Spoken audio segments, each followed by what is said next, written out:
నన్ను కాపాడు.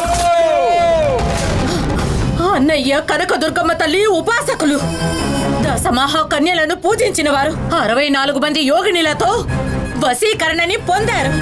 కానీ ఆయనకి ఆపద వాటిల్లినప్పుడు ఏ దేవుణ్ణి సహాయం కోరలేదు. మాధవి అని నా పేరు పెట్టి పిలిచారు. కానీ నా మీద నమ్మకంతో నన్ను పిలిచినా ఆయన్ని నేను కాపాడుకోలేకపోయానే.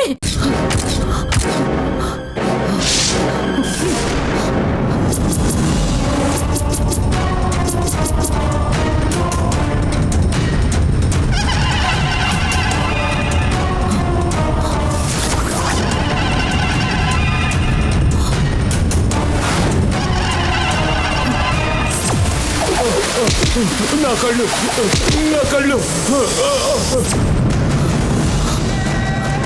అయ్యో అయ్యో, నా కళ్ళు కనపట్టలేదు.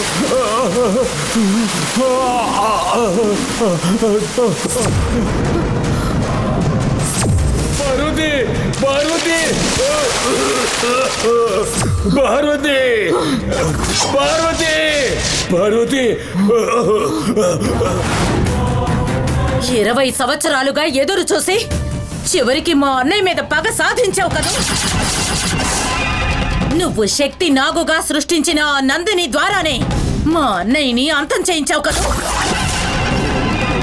ప్రాణానికి ప్రాణం తీయడమే నా సిద్ధాంతమని నువ్వు మా అన్నయ్య ప్రాణాల్ని తీసుండొచ్చు.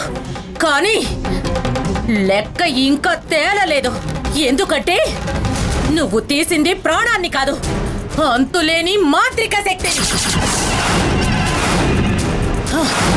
నీ సన్నిధిలో మా అన్నయ్యని పాతి పెట్టలేదు, మాంత్రిక శక్తినే